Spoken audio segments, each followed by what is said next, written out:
হযরত বেলাল কেমন পাগল ছিলেন। আমার নবীর যখন ইন্তেকাল হয়ে গেল, সমস্ত সাহাবায়ে কেরাম শুনছেন আমার নবী নাই। হযরত ওমর যখন শুনছেন আমার নবী নাই, নবী বিদায় হয়ে গেল, লম্বা তরবারিটা লইয়া রাস্তায় দাঁড়ায় গেল। মদিনার মানুষকে বলছেন, কেউ যদি বলবি রে আমার নবী নাই, তরবারি দিয়া কিন্তু মাথা ফালাইয়া দিমু।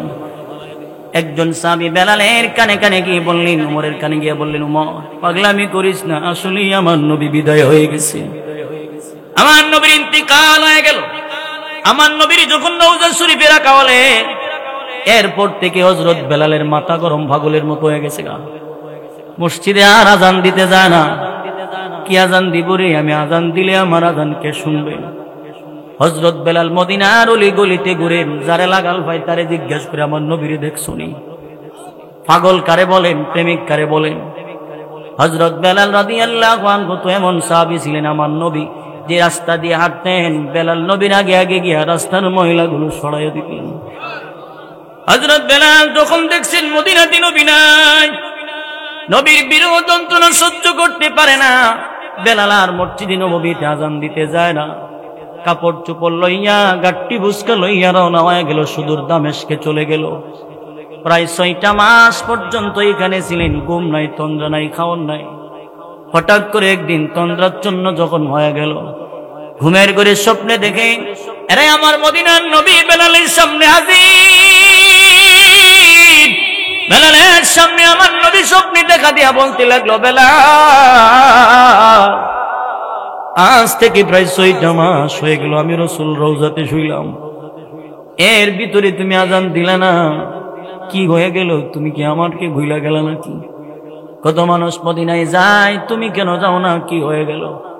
হযরত বেলাল ঘুম থেকে উঠে আশ্চর্য হয়ে গেল, কি দেখলাম, কি দেখলাম? না, আমি আর দূরে থাকবো না, আমার মদিনায় ঢুকতে হবে। 6টা মাস পরে আবার বেলাল কাপড় চোপড় লইয়া যখন মদিনায় ঢুকলেন, যেই মাত্র মদিনার গেট দিয়ে প্রবেশ করলো, এমনিতেই মদিনার লোক তারা বেলালকে দেখে বলতে লাগলো, দেখছত নি রে, যেদিন থেকে নবী নাই সেই দিন থেকে বেলালও নাই। আজকে বেলাল ঢুকছেন মদিনার গেট দিয়া, মনে হয় বেলালের পিছনে আমার নবীও হইতেছে। হযরত বেলাল রাদিয়াল্লাহু আনহু যখন মদিনায় ঢুকছেন, এই খবরটা সমস্ত মদিনায় প্রচার হয়ে গেল। সমস্ত মদিনার মানুষেরা দৌড়াচ্ছেন আর বলছেন, চল রে চল, বেলাল আসছে, মনে হয় নবী হইতেছে। ছোট ছোট বালক একজন আরেকজনকে খবর দিয়ে বলতে লাগেন, তাড়াতাড়ি চল, বেলাল নাকি মদিনায় ঢুকছে গো। হযরত বেলাল মদিনায় ঢুকার পরে আবার নবীর রওজার পাশে নবীরে সালাম দিলেন, নবীর রওজা জিয়ারত করে কান্দে আর বলে, নবী গো, কেমনে আপনারে বলবো, আপনি তো আমারে বলছেন, আমি আপনারে ভুইলা গেছি। না গো নবী না, আমি বেলাল তো আপনারে বলতে পারি না, কারণ আমি তো কালো একজন গোলাম ছিলাম, আপনার প্রেমের মালাল গলায় লইয়া আমি তো মসজিদে নববীর মুয়াজ্জিন হয়ে গেলাম, আমি আপনার সাহাবী হইলাম, আমি কেমনে আপনারে ভুলবো। অন্যদিকে মদিনার সমস্ত মানুষগুলি বেলালের সামনে হাজির হয়ে গেল। বেলাল কোথায় ছিলে এতদিন? তুমি ছিলা না, নবীও নাই, তুমিও নাই, আজকে আসছো, বলো না আমার নবীর কোন জায়গায় রেখে আসছো?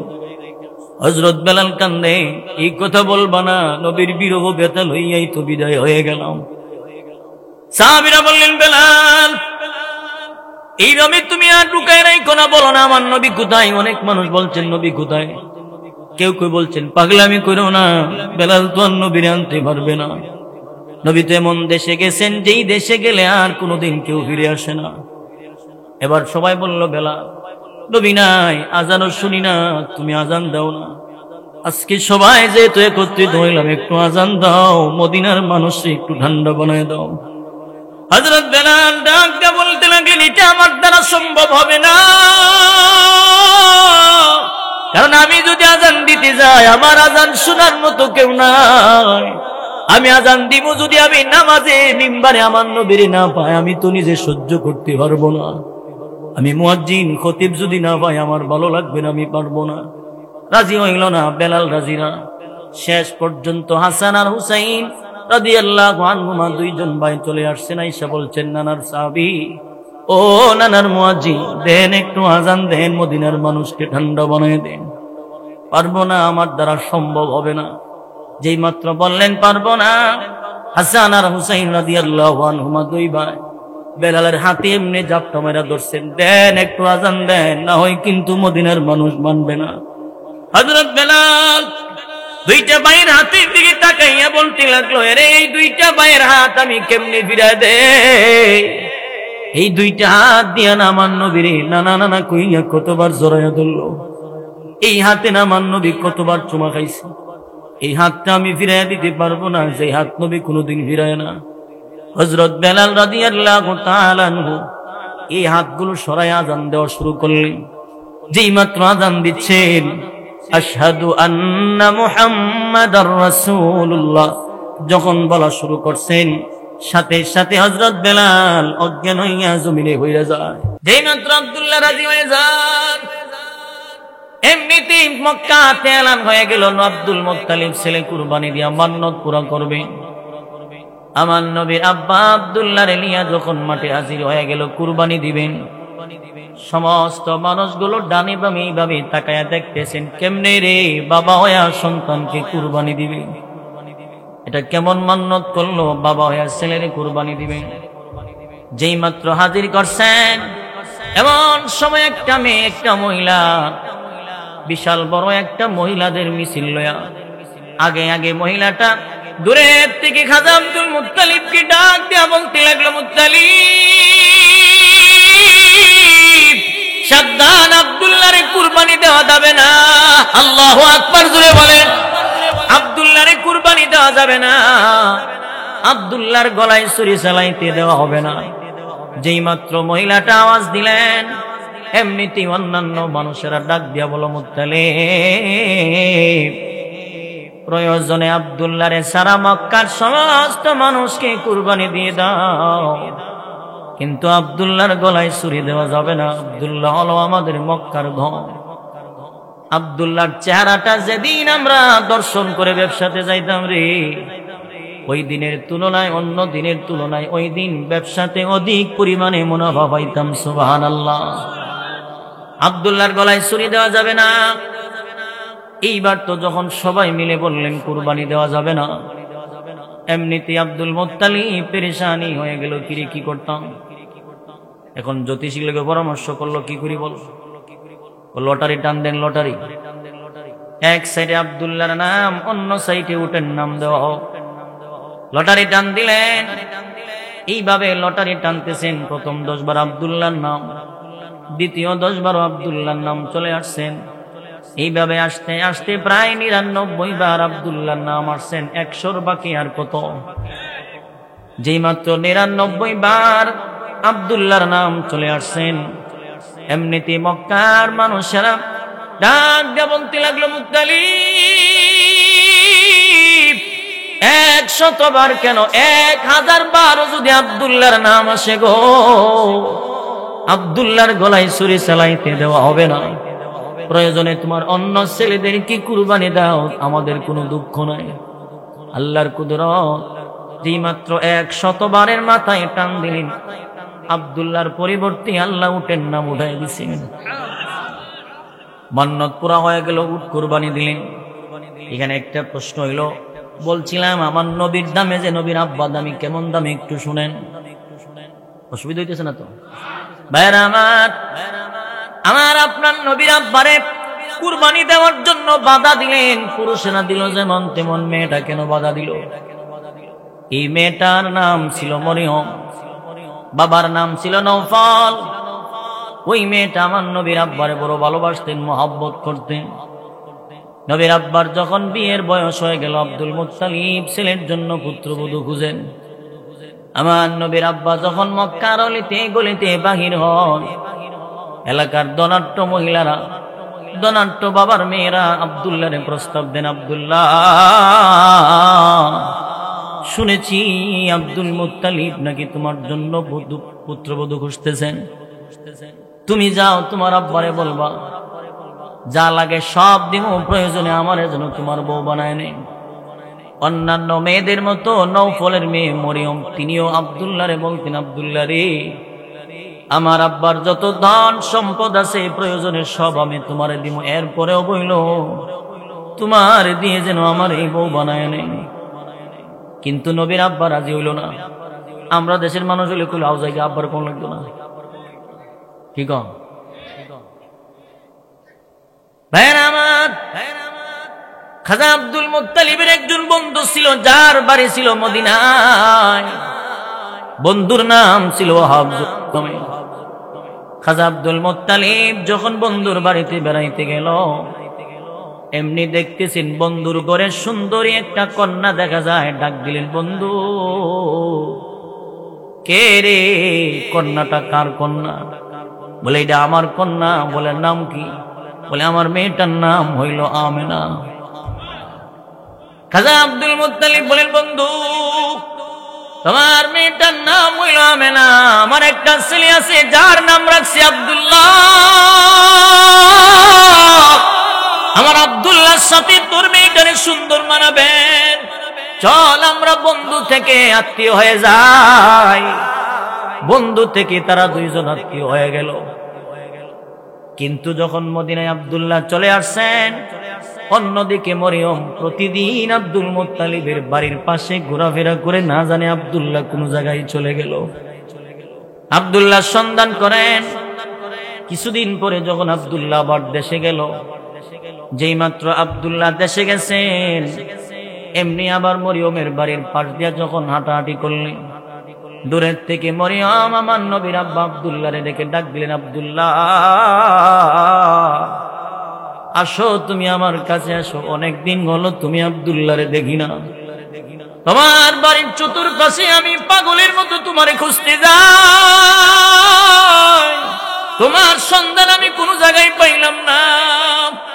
আব্দুল্লাহ যখন মরিয়মের কাছে গেলেন, মরিয়ম আব্দুল্লাহর দিকে তাকাইয়া মাথা থেকে পা পর্যন্ত নজর করলেন। যেই মাত্র মাথা থেকে পা পর্যন্ত নজর করেছেন, এমনিতেই আব্দুল্লাহরে বললেন, আব্দুল্লাহ সত্যি করে একটা কথার জবাব দেন, জবাব দেন। বলেন না আপনি কি বিয়ে করছেন নাকি? বলে হ, আমি তো বিয়ে করে ফেলেছি। কোথায় রে? বলে মদিনায়। মেয়েটার নাম কি? বলে আমেনা। আল্লাহু আকবার জুড়ে বলেন। মেয়েটার নাম হলো আমেনা। যেই মাত্র বলেছেন বিয়ে করে ফেলেছি, এমনিতেই মরিয়ম চোখের পানিগুলো টপ টপ টপ টপ করে ছাড়লেন, পর্দার আড়ালে চলে গেল। আব্দুল মুত্তালিব বলেন, মরিয়ম অন্যান্য দিন আসলে পরে আমার এই কত মহাব্বত করতা, চা নাস্তা দিতা, আজকে বিয়ে করছি বলে এই কথাটা শুনি পর্দার আড়ালে চলে গেল, কারণটা কি? কান্দ কেন? মরিয়ম চোখের পানিগুলো ছেড়ে বলতে লাগলো, আব্দুল্লাহ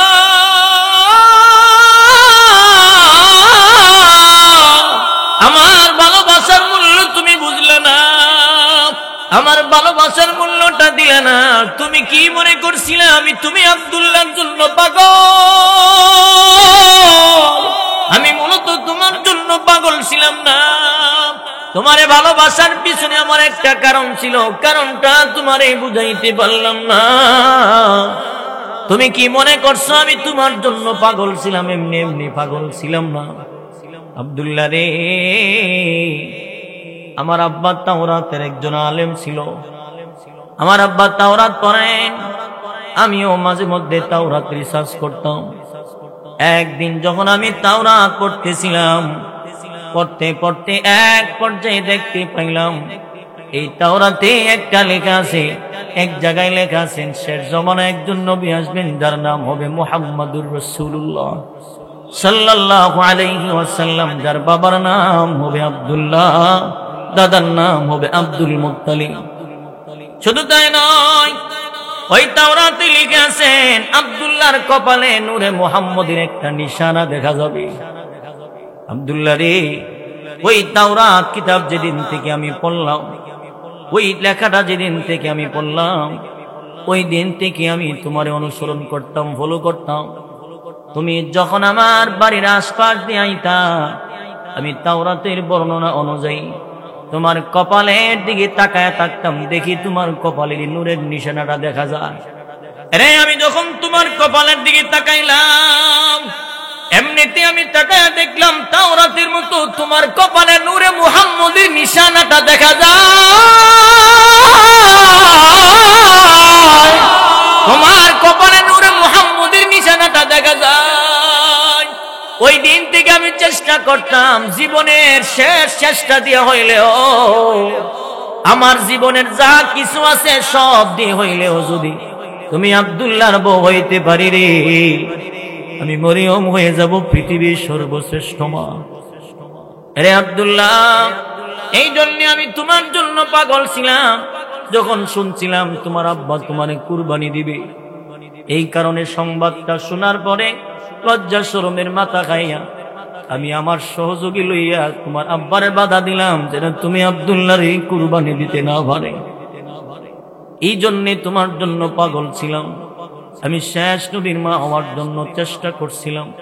আজকে যখন তোমার কপালের দিকে তাকাইলাম, তাকায়া দেখতে পাইলাম তোমার কপালে আর নূরে মুহাম্মদের নিশানাটা নাই। দন্ন হয়ে গেল মা আমেনা। আমি যখন শেষ নবীর মা হইতে পারলাম না, তোমার সাথে আর সম্পর্ক লাইকা তো কোনো লাভ নাই, তোমার সাথে আর ভালোবাসা দিয়া কোনো লাভ নাই। সুতরাং আমি আব্দুল্লাহ রে, আমি যেহেতু তোমার বউ হইতে পারলাম না, তাহলে শেষ নবীর মা হইতে যেহেতু পারলাম না, আমার জীবন বৃথা জীবন। তুমি আব্দুল্লাহর সাথে আমার আর কোনো সম্পর্কের দরকার নাই। নবীর আব্বার দাম বাড়ছেন নবীর কারণে। নিশানাটা ছিল কার? আরো জোরে কোন? নূরে মুহাম্মদের নিশানা, মানে আমার নবীর নিশানাটা আল্লাহ দিয়ে রাখছেন। জোরে জোরে কোন না সুবহানাল্লাহ। কোন নবী ভালোবাসতেন কইছেন? আল্লাহ যে বলেন ওমা আরসালনাকা ইল্লা রাহমাতাল লিল আলামিন। শুধু তাই নয়, নবীর কারণে নবীর মা দামি। নবীর মা দামি কেমন দামি? শুধু মানুষের কাছে দামি নয়, পশু পাখির কাছে নবীর মায়ের দাম আল্লাহ বাড়াই দিয়েছেন। আম্মাজান বলেন, আমি যখন আমার ছেলে কলিজার টুকরা লইয়া যখন গর্বে লইয়া যখন আমি বাইর হই, যখন আমি রাস্তা দিয়ে হাঁটতাম, তখনকার সময়ে রাস্তাঘাট তো ছিল পাথর। ওই পাথর তো শক্ত পাথর। ওই পাথর দিয়া যখন আমি হাঁটার জন্য রওনা করলাম, এমনিতে আওয়াজ শুনতে পেলাম, গাইবি আওয়াজ। কে জানি বলতে লাগলো, পাথর তোমার মাঝে এখন যিনি পা দিবেন তিনি হলো বিশ্ব নবীর আম্মা, ওনার গর্ভে আমার বন্ধু আছেন। সুবহানাল্লাহ। সুতরাং তুমি কিন্তু শক্ত থাকবা না, শক্ত হইলে আমার বন্ধুর মা কষ্ট পাবে। আম্মা জান আমেনা বলেন, যখন আমি পাথরে পা দিলাম, তাকায় দেখতাম প্রত্যেকটা পাথরগুলো তুলার মতো নরম হয়ে যায়। শুধু তাই নয়, আম্মা জান আমেনা বলেন, দুনিয়ার মানুষ যখন আমি আমার ছেলে কলিজার টুকরা লইয়া বাইর হই, উড়ন্ত পাখিরা যখন উইরা উইরা যায়, পাখির সর্দার ডাক দেয়া বলেন, এরে আমার পাখিরা শুন, ওই যে দেখ নিচে বিশ্ব নবীর মা দাঁড়া রইল রে, ওই নবীর মায়ের মাথার উপর দিয়া কিন্তু উইরা যাবি না, অন্য জায়গা দিয়া যা। নবীর মায়ের মাথার উপর দিয়া উইরা গেলে রে আমার নবীর মায়ের ইজ্জত থাকবে না। আম্মাজান বলেন, এই পাখিগুলো আমার মাথার উপর দেয়া যায় না, ওই অন্য দিক দিয়ে উইরা উইরা যায়। আম্মাজান আমেনা বলেন, শুধু তাই নয়, আমি কুয়াতে যাই পানি ওঠানোর জন্য, কুয়াতে পানি উঠাইতে যাই। আরে নবীর ইতিহাস শুনেন, আমরা তো বড় বড় পীর বুজুর্গ ওলামায়ে কেরামদের অনেক মানুষ পীরের সব জীবনী জানে, নবীর জীবনী জানে না। কথা কন? হিসাব কুম্বলা গরুরে জিন্দা করে লাইছে, গরু কুম্বলা মারি লাইছে, রুদি কুম্বলা ঘরে চলে জানে, নবীর ইতিহাস ভালো করে জানে না। ভাইরা আমার, আম্মাজান বলেন, আমি যখন নদীতে কুয়াতে পানি উঠাইতে যাই, গিয়ে দেখতে পেলাম পানি অনেক নিচে, উঠাইলে অনেক কষ্ট হবে। আমি তো আমার ছেলে আমার গর্বে। আম্মাজান বলেন, কুয়ার নিকটে যাওয়ার আগে আগে কে জানি গাইবে আওয়াজ দিয়া বলল, পানি রে, আমার কাছে এখন যিনি আসছে তিনি হলো বিশ্ব নবীর আম্মা, নিচে থাকবা না, পানি উঠাইতে যেন কষ্ট না হয়, মুখে উঠে যাও। আম্মাজান বলেন, আমি তাকায় দেখলাম মুহূর্তের ভিতরে পানিগুলো কুয়ার মুখে উঠে গেল। মহিলারা যেমন কলসি দিয়া নদীর থেকে পানি বুড়াইলে কষ্ট হয় না, আমি এমনি পানি উঠাইছি, আমি আমেনারও কোনো কষ্ট হইল না। জোরে জোরে কোন সুবহানাল্লাহ। এই নবীর মা দামি হইছে নবীর কারণে। কথা ঠিক না বেটি? নবীর মা দামি হইছে নবীর কারণে। তামাম দুনিয়া আল্লাহ তাআলা রহমত হিসেবে নবীরে পাঠাইছেন, শুধু আমার জন্য রহমত নয়, তামাম জগতের জন্য রহমত। এই নবীরে মহাব্বত করার দরকার আছে নি? আরো জোরে কোন আছে না নাই? ভাইরা আমার, মহাব্বতের দলিল। মহাব্বত যে করবেন কেমনে করবেন? রাসূল বলেন, মান আহাব্বা সুন্নতি ফাকাত আহাব্বানি ওয়া মান আহাব্বানি কানা মাই ফিল জান্নাহ। আরেক হাদিসে আল্লাহর নবী বলেন, ততক্ষণ পর্যন্ত মুমিন হইতে পারবা না যতক্ষণ পর্যন্ত নিজের জীবনের চাইতে, জান মালের চাইতে আমি নবীরে ভালোবাসবা না, ততক্ষণ পর্যন্ত ভালোবাসা হবে না, মহব্বত হবে না। জান আর মাল, আমরা তো নবীর জন্য কোনো কিছু দিতে পারি না, সুন্নতই মানতে পারি না। কিন্তু নবীর যুগের সাহাবীরা নিজের জীবনটারে হাসি মুখে দিছেন, মা তার সন্তান বিদায় দিয়া দিছেন, জানে নবীর প্রেমে জীবন দিলে পরে রব তারে জান্নাতের দরজা খুলে দিবেন। নবীর প্রেমে মরণ হইলে দাম বাড়বো না কমবো? আরো জোরে কোন বাড়বো না কমবে? মায়েরা আমার, নবীর প্রেমে জীবন যদি দেন, তারা জানতেন যে নিশ্চিত জান্নাত। এই জন্যে তারা নিজের সন্তানের মায়া করছে না, জীবনের মায়া করছে না। বাসর করে বিবি রাইখা চলে গেছে, ছোট বাচ্চা রাইখা যুদ্ধের ময়দানে চলে গেল। আমার নবী যখন যুদ্ধে যান, বশীর ইবনে উকবা রাদিয়াল্লাহু তাআলা আনহু, ছোট একটা বালক বাচ্চা আছেন, 7-8 বছর বয়স। এই বাচ্চারে রেখে যুদ্ধের ময়দানে চলে গেল উকবা। সবাই যখন যুদ্ধ থেকে ফিরে আসলেন, ছোট বালক আমার নবীর কাছে গিয়ে বলতে লাগলো, নবী গো, আপনাদের সাথেই তো আমার আব্বা যুদ্ধের ময়দানে গিয়েছিলেন, আপনারা সবাই তো আসলেন, আমার আব্বা দিয়ে আর আসলো না, আমার আব্বা কোথায় গেল? আমার নবী তার বক্তব্যটা শোনার পর আমার নবী চোখের পানিগুলো গড় গড় করে ছাড়তে থাকেন। একদিক থেকে চেহারাটা অন্যদিকে ঘুরায় নিল। ওই বাচ্চাটা আবার নবীর অন্যদিকে গিয়ে বলতে গেল, নবী গো, কথা বলেন না কেন গো? বলেন না আমার আব্বা কোথায় গেল? আমার আব্বা দিয়ে আসলো না। আমার নবী ডাক দিয়ে বললেন, সাহাবীরা শুন, আমি কেমনে বুঝাই তার আব্বা যে আর দুনিয়াতে নাই, তার আব্বা যে যুদ্ধের ময়দানে শহীদ হয়ে গেল, আমি কেমনে তারে বুঝাই? বশীর ইবনে উকবা রাদিয়াল্লাহু তাআলা আনহু আমার নবীরে বলছেন, নবী গো, সন্ধ্যা হয়ে যাচ্ছেন, রাতের বেলা আমার আব্বার সাথে আমি ঘুমাইতাম। এই দুনিয়াতে আমার মা নাই, আমার আব্বা ছাড়া আমার আপন বলতে কেউ নাই। আমার আব্বা যে যুদ্ধের ময়দানে গেল, আমার আব্বা এখনো পর্যন্ত আসলো না। কোথায় গো আমার আব্বা? আমার আব্বা যে আসলো না, আমি যে ঘুমামো এখন কার সাথে গিয়ে রাত্রি ঘুমামো? আমার ঘরে যে আমার আপন বলতে কেউ নাই। আমার আপনার নবী বশীর ইবনে উকবা রে জড়ায় ধরে বলতে লাগলো, বশীর, ওর আব্বা এমন দেশে গেছে রে, যে দেশে গেলে আর কোনোদিন মানুষ ফিরে আসে না। নবী গো, আমার আব্বা যখন যায় তখন তো আমি দাঁড়িয়ে দাঁড়ায় ছিলাম, একবারও তো আমার আব্বা আমার বইলা গেল না আমি চলে যাচ্ছি। আমি যে দাঁড়িয়ে খাড়ায় ছিলাম, আমার আব্বা তো আমারে বলল না। আমার আব্বা আমারে যাওয়ার সময় একটা কথাও বইলা গেল না, যুদ্ধের ময়দানে চলে গেল। আমার নবী বললেন, বশীর, তোর আব্বাই তো সত্যিকারের আশিকে রাসূল। আরে বশীর ইবনে উকবা, যদিও তোর আব্বা এই দুনিয়াতে আর আসবে না, কিন্তু আমি রাসূল তো আর বিদায় হয়ে যাই নাই। আমি রাসূল বাকি জীবনের জন্য তোর আব্বা হয়ে গেলাম। জোরে জোরে কন্যা সুবহানাল্লাহ। জীবন দিছেন, তারাই ছিল সত্যিকারের আশিকে রাসূল।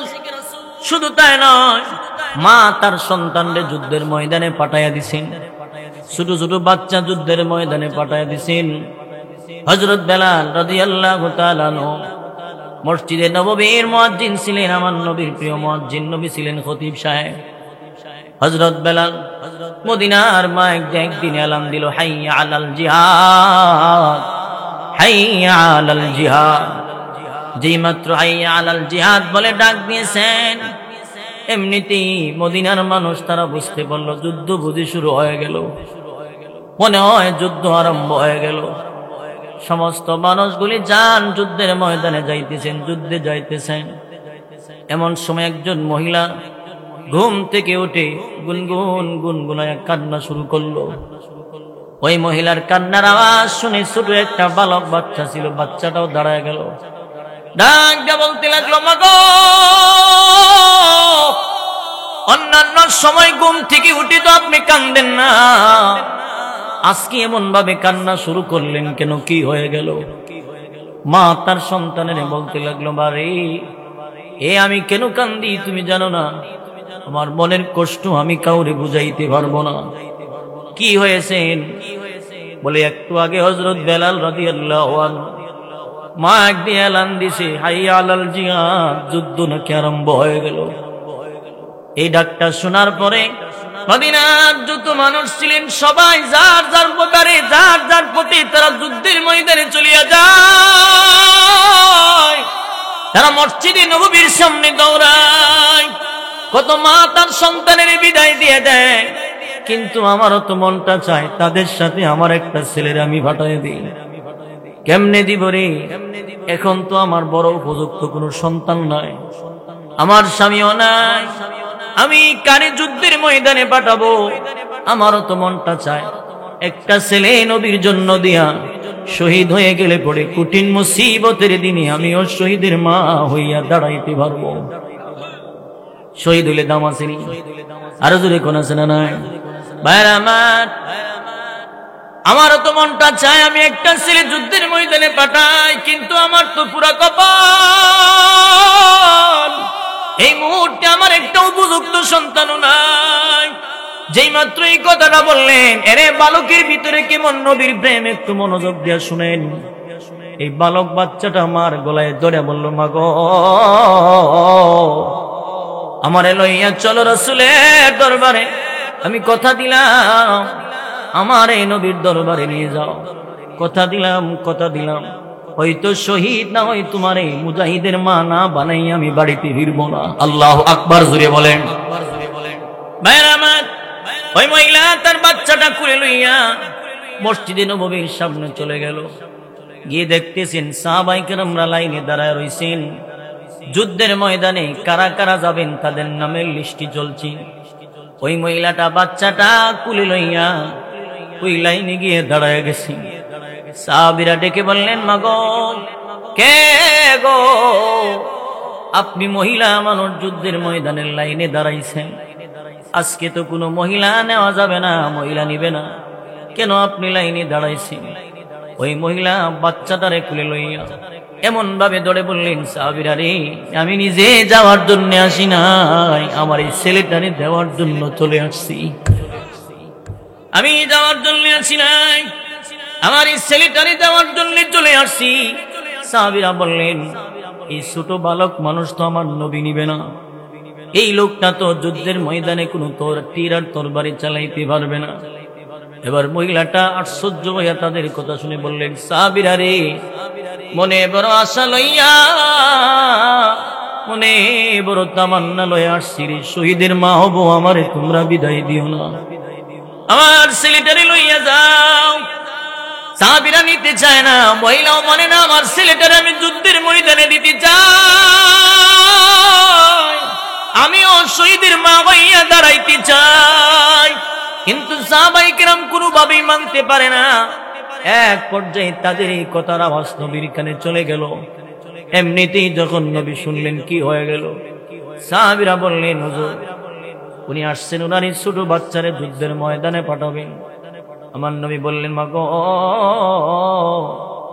আপনার এই বাচ্চাটা যুদ্ধের ময়দানে নেওয়া যাবে না, শুনেছি আপনার স্বামী নাই, আপনার এই বাচ্চাটারে আপনি বাড়িতে নিয়ে যান, আপনার খেদমত যদি করেন আল্লাহ যুদ্ধের ময়দানের সওয়াব আমলনামায় দান করে দিবেন। কি বুঝলেন?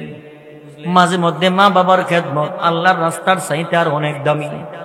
আরে কথা ঠিক না বেঠিক জুড়ে বলেন? মা বাবার খেদমত আল্লাহর রাস্তার চাইতে অনেক সময় আল্লাহ দামি বানায় দেন। কারণ প্রত্যেকটা ছেলে মেয়ের জন্য মা বাবা হয়েছে বড় নিয়ামত, জান্নাতের দরজাও আবার জাহান্নামের দরজাও। এই জন্যেই মা বাবার খেদমত করবেন। বুড়া হয়ে গেছে ধমক দিয়েন না, বুড়া হয়ে গেছে মা একটা কথা বারবার বলে ধমক দিয়েন না, কারণ আপনার তো জানা নাই, আপনার জানা নাই আপনি বুড়া হয়ে গেছে এখন দমক দেন, কিন্তু আপনি যখন ছোট ছিলেন কত প্রস্রাব পায়খানা তো মায়ের কুলে করছেন, কত প্রস্রাব পায়খানা মায়ের কুলে করছেন, কিন্তু এখন বুড়া হয়ে গেছে মা বাপরে আপনি দমক দেন। মনে রাখেন, আপনি যখন কোনো জায়গায় যায় আপনার বিবি এত দোয়া করে না, আপনার মা যত দোয়া আপনার জন্য করেন। আরে কথা ঠিক না বেঠিক জুড়ে বলেন। একটা কথা মনে রাখবেন, ধরেন আপনার মা কোনো জায়গায় বেড়াইতে গেছে, আপনার বিবিও বাবার বাড়িতে বেড়াইতে গেছে, আপনার বিবিরে যদি আপনি ফোন দিয়া বলেন যে আমি অসুস্থ, আপনার বিবি বলবেন ওষুধ আইন না খাও। আর মায়েরে যদি ফোন দেন মাগো আমি অসুস্থ, মা কইবো আমি আইতাছি তুই একটু অপেক্ষা কর। আরে কথা ঠিক না বেঠিক জুড়ে বলেন। মা বলবেন তুই একটু অপেক্ষা কর আমি আইতাছি, মায়ের রাত দিন লাগবে না, সময় লাগবে না, মা দৌড়াইব। এই জন্য আমার আপনার নবী বলেন উম্মত, মা বাবার মনে কষ্ট দিও না, মা বাবার মনে আঘাত দিও না, যতটুকু পারেন মা বাবার দোয়া নিবেন, মা বাবার খেদমত করবেন। অনেক সময় দূরে থাকেন অসুবিধা নাই, মা বাপরে খুশি কইরা বউ লয়ে যায়। মা বাপ যদি সন্তুষ্ট থাকে তাহলে আপনি দূরে নিয়ে যান, কিন্তু মা বাপরে মাসে মাসে খবর নিবেন, আসা যাওয়া করবেন, মা বাবার খেদমত করেন। মায়ের চোখ দিয়া যদি এক ফোঁটা পানি আপনার কষ্টে বাহির হয়ে যায়, জীবনের সব আমল কিন্তু বরবাদ হয়ে যাবে। যাদের আব্বা আম্মা আছে হয়তো আমরা বুঝবো না যে মা বাপ হারানো কি কষ্ট। ভাইরা আমার, আল্লাহর রাসূল বুঝাই দিলেন আপনার খেদমতের জন্য নিয়ে যান। ওই মহিলাটা আমার নবীর দরবারে বলতে লাগলো, আল্লাহর হাবিব আমার খেদমতের দরকার লাগবে না, আমি অনেক আশা নিয়ে আসছি, অনেক তামান্না নিয়ে আসছি, আমার এই ছেলেটারে যুদ্ধের ময়দানে লইয়া যান। আরে শহীদদের মা হওয়ার জন্য আমার মনে অনেক বড় আশা। আমার নবী বলেন মা গো, আপনার এই ছেলে যদি যুদ্ধের ময়দানে যায় কোনো কাজে তো লাগবে না, কোনো তীর আর তরবারি সে চালাইতে পারবে না, কোনো জায়গায় কোনো কাজে লাগানো যাবে না। যুদ্ধ যখন শুরু হয়ে যাবে ওই সময় তারে দেখার মতো মানুষের মন মানসিকতা থাকবে না। এই ছেলে দিয়া কোনো কাজ হবে না, বেঁচে থাকলে পরবর্তীতে সময় লাগলে নিয়ে যাব। এবার মহিলাটা কত সুন্দর জবাব দেয় শুনেন। এবার মহিলাটা আমার নবীর কাছে বললেন, নবী গো আপনি বলেছেন আমার এই ছেলেটা কোনো কাজে লাগবে না, তবে আমি জানি আমার ছেলে তীর আর তরবারি চালাইতে না পারলেও অন্য আরেকটা কাজে আপনি লাগাইতে পারবেন। আল্লাহু আকবার জুড়ে বলেন। অন্য আরেকটা কাজে আপনি লাগাইতে পারবেন। কি কাজে লাগাবেন? কি কাজে আমি লাগাবো? বলে যুদ্ধ যখন শুরু হয়ে যাবে, মুসলমান আর বেঈমান যখন মুখামুখি হয়ে যাবে, ওই সময় প্রত্যেকটা বেঈমানের টার্গেট থাকবে আপনি নবীর উপরে তীর আর তরবারি মারা। নবীজি প্রত্যেকটা সাহাবীর কাছে তীর আর তরবারি আটকানোর জন্য একটা ডাল থাকবেন, তারা যেন তরবারি আটকাইতে পারে। কিন্তু নবী গো আমার এই বাচ্চাটা যখন ছোট মানুষ, আমার এই বাচ্চাটা যেহেতু বালক মানুষ, ছোট মানুষ যেহেতু আপনার পাশে পাশে রাখবেন, যখন কোনো বেঈমান তীর আর তরবারি আপনার দিকে চালাবে, আমার এই বাচ্চাটারে আপনি হাতে লইয়া ডাল বানায়া তীরের সামনে ধরবেন, যেন আপনি নবীর গায়ে কোনো আঘাত না লাগা যায়। নবীজি আমার এই ছেলেটারে আপনি লইয়া যান, যুদ্ধের ময়দানে ডাল আপনি বানায়া যান, ডালের মতো ব্যবহার করে আমার ছেলেটারে লইয়া যান। কারণ তীরের আঘাত নিয়ে যদি সন্তানের মুখ জাররা হয়ে সন্তান দুনিয়ার দিকে বিদায় হয়ে যায়,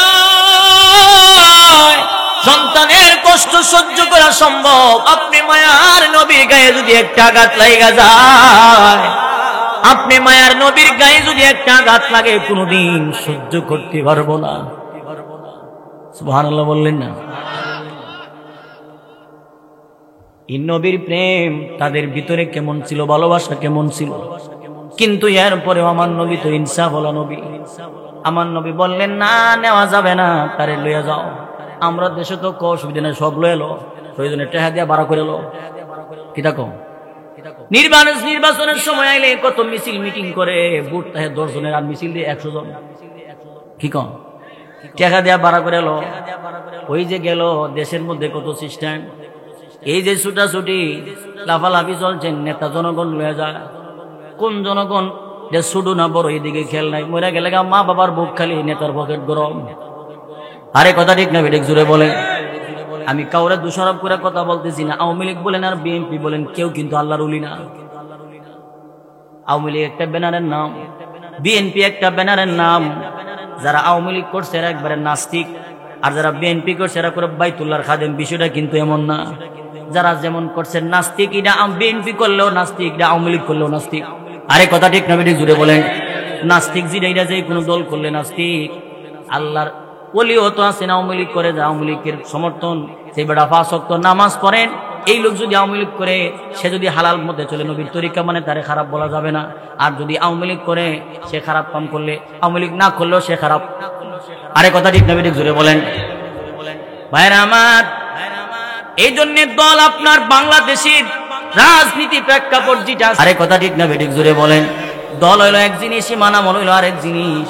দলের জন্য ইমান ছাড়া যাবে না, ইমানের জন্য 1000টা দল ছাড়া সম্ভব। ঠিক না বেঠিক জুড়ে কম। ভাইরা আমার, নেতার পিছনে দৌড়ান। মুসলমানের নেতা দুনিয়ার কোন মানুষ নয়, মুসলমানের নেতা হইল মুহাম্মাদুর রাসূলুল্লাহ সাল্লাল্লাহু আলাইহি ওয়াসাল্লাম। কথা কোন ঠিক না বেঠিক? এবার মহিলাটা বলছেন, হুজুর এই ছেলেটারে আপনি লয়ে যান, নবী নিষেধ করলেন, বাচ্চাটা লয়ে বাড়ি যেতেছে গা। একটু দূরে যাওয়ার পরে বালক মার কুলে ডাক দিয়ে বলতে লাগলো, মা গো, আমার না যুদ্ধের ময়দানে নিয়ে যাওয়ার কথা। আমি তো ওয়াদা দিয়ে আসছিলাম, আমি তো ওয়াদা করে আসছিলাম তোমার শহীদ না হয় মুজাহিদের মা বানাবো। আমি তো এখন বাড়ির দিকে যাচ্ছি, আমারে কেন নেও না? মার মনে কষ্ট। মা বলছেন, বাবা রে, আমার কপাল খারাপ, তুমি ছোট মানুষ বলে তোমার নবী তোমার যুদ্ধের ময়দানে নিবে না। বালকটা এবার মারে বলছেন, মা দেন আমারে আপনার কুল থেকে নামায় দেন, আমি সরাসরি নবীর সাথে 2 সাইডটা কথা বলতে চাই। এই বাচ্চাটারে যখন নামায় দিল, ছোট সাহাবী দৌড়ায়া আমার নবীর সামনে গিয়ে বলতে লাগলেন, হুজুর আমার কি যুদ্ধের ময়দানে নেওয়া যাবে না? মায়েরে তো কইলাম শহীদের মা বানামু, না হয় মুজাহিদের মা না বানামু। কেমনে আমি যুদ্ধের ময়দানে না গেলে তো আমি মুজাহিদের মা শহীদের মা বানাইতে পারবো না। আপনি আমার যুদ্ধের ময়দানে নিয়ে যাবেন। নবী বলেন, না নেওয়া যাবে না। কেন নেওয়া যাবে না? বলে, নেওয়া যাবে না এই কারণে, তুমি তো ছোট মানুষ, তোর বাড়ি চালাইতে পারবা না। এবার ছোট বাচ্চারা আমার নবীর কেমনে যুক্তি দেন? আগে নবীজি, ছোট হইলে যদি যুদ্ধের ময়দানে না যাওয়া যায়, তাইলে একটু কথা শুনেন। আমার মায়ে যখন রান্না বসায়, আমার মা যখন রান্না করেন, চুলাতে যখন লাকড়ি দেন, তখন দেখলাম ছোট ছোট লাকড়ি গুলো দিয়ে আগুন ধরায় দেন, এরপরে বড় বড় লাকড়ি গুলো দেন। আগে নবীজি, যুদ্ধ যখন শুরু হয়ে যাবে, বেঈমানের বাচ্চারা যখন আক্রমণ করবেন, আপনি প্রথমত বড় বড় সাহাবীদের কি না পাঠায়া আমার মতো ছোট বালকদের আপনি সামনে পাঠায়া দেন। আমি শহীদ হওয়ার পরে আমার রক্ত যখন বাইর হয়ে যাবে, আমারই রক্ত দিয়ে আপনি যুদ্ধের ময়দানের আগুনটাকে ধরায়া দেন। তারপরে আপনি আমার যুদ্ধের ময়দানে নিয়ে যান। সাথে সাথে আল্লাহ তাআলা জিবরাইল পাঠায় দিল, জিবরাইল আমার বন্ধুর কাছে তুমি তাড়াতাড়ি যাও।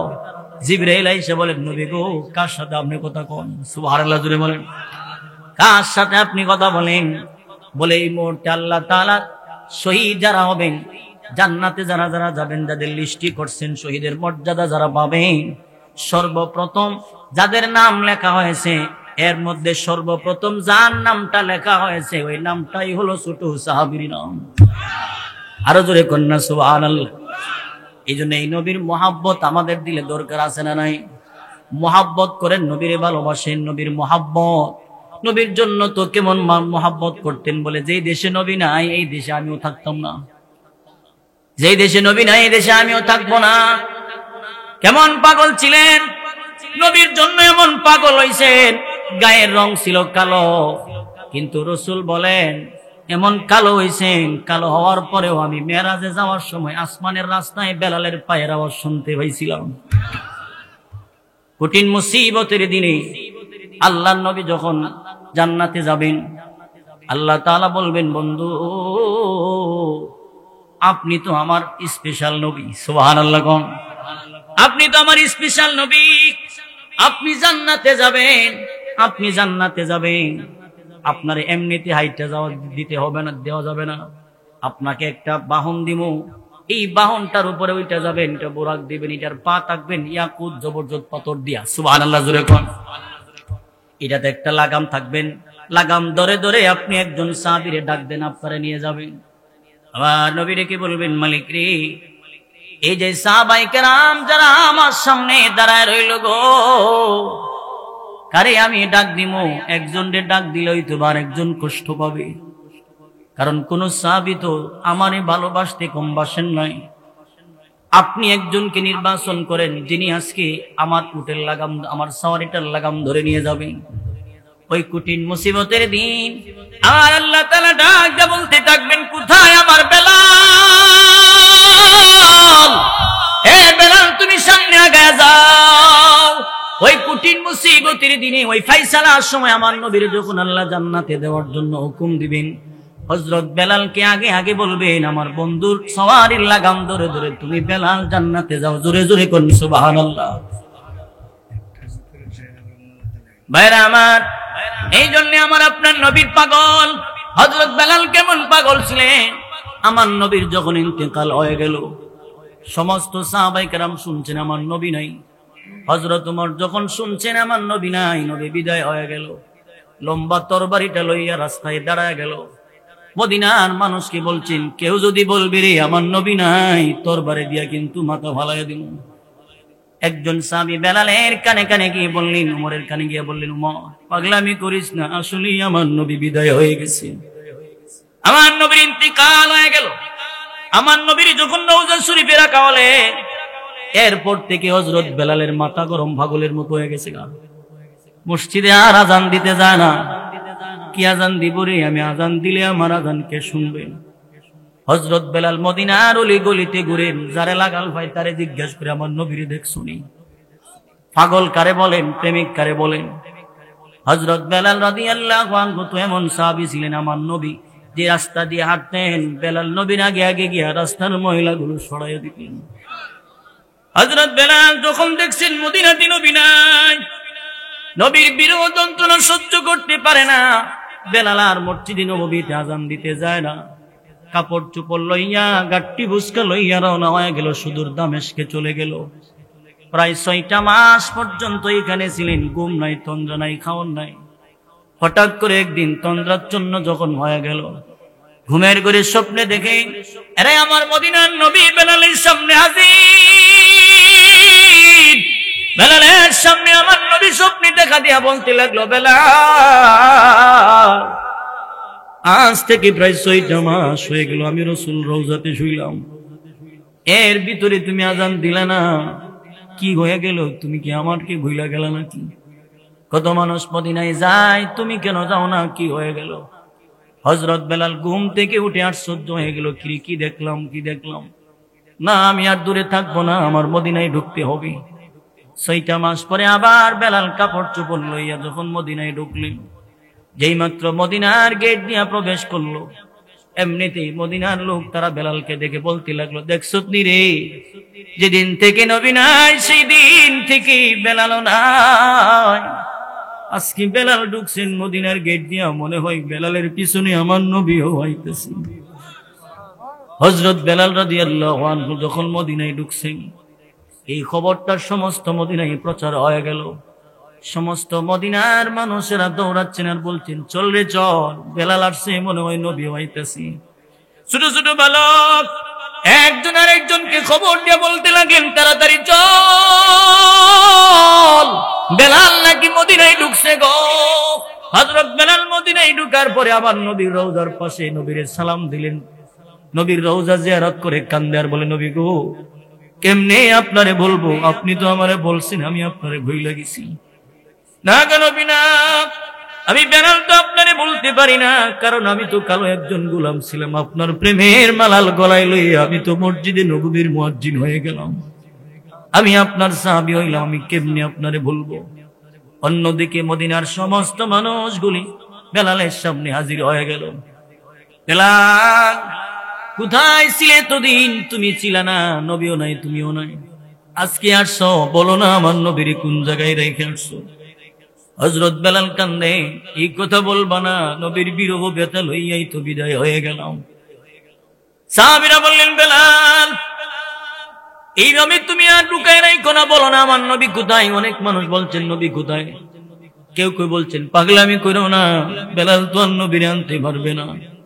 নবী তো এমন দেশে গেছেন যেই দেশে গেলে আর কোনোদিন কেউ ফিরে আসে না। এবার সবাই বলল, বেলাল নবী নাই, আজানও শুনি না, তুমি আজান দাও না। আজকে সবাই যেহেতু একত্রিত হইলাম, একটু আজান দাও, মদিনার মানুষ একটু ঠান্ডা বানায় দাও।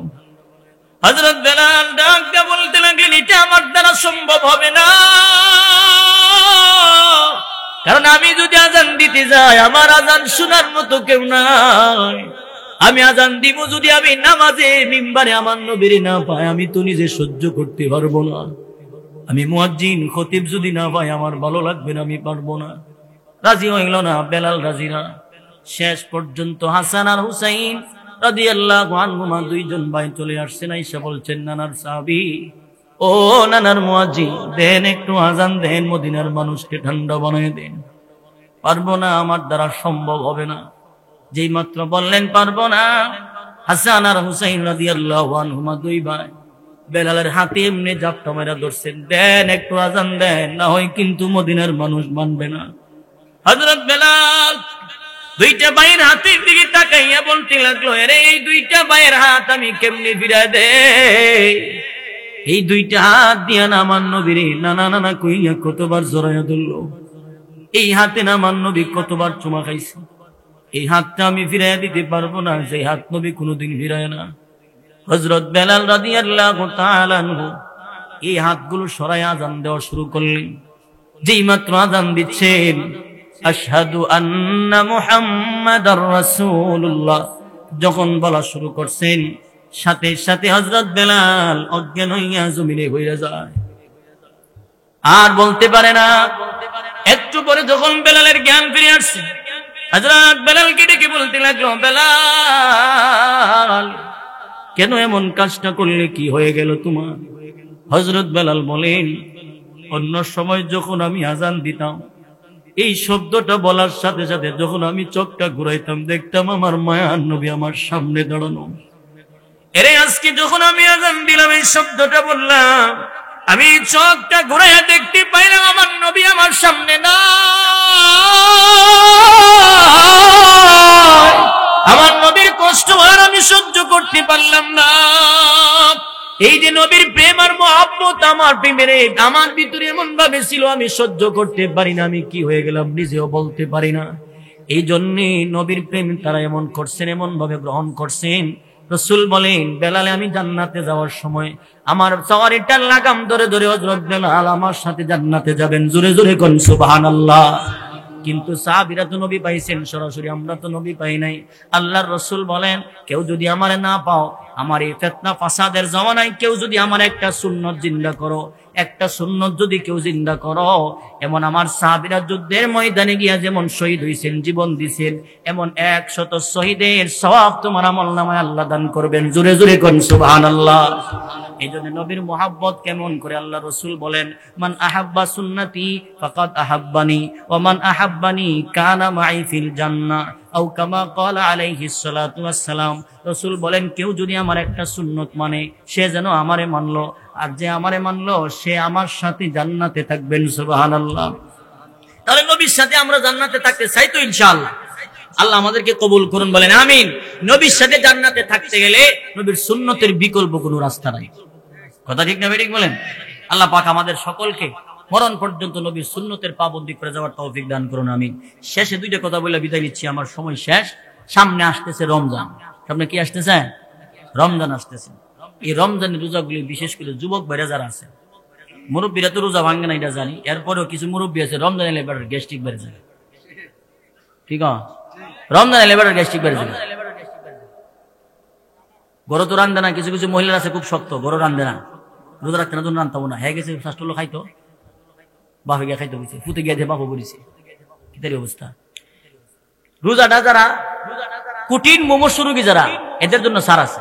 কি করে দেবো, এদের জন্য আল্লাহ সার দিয়ে দিছে।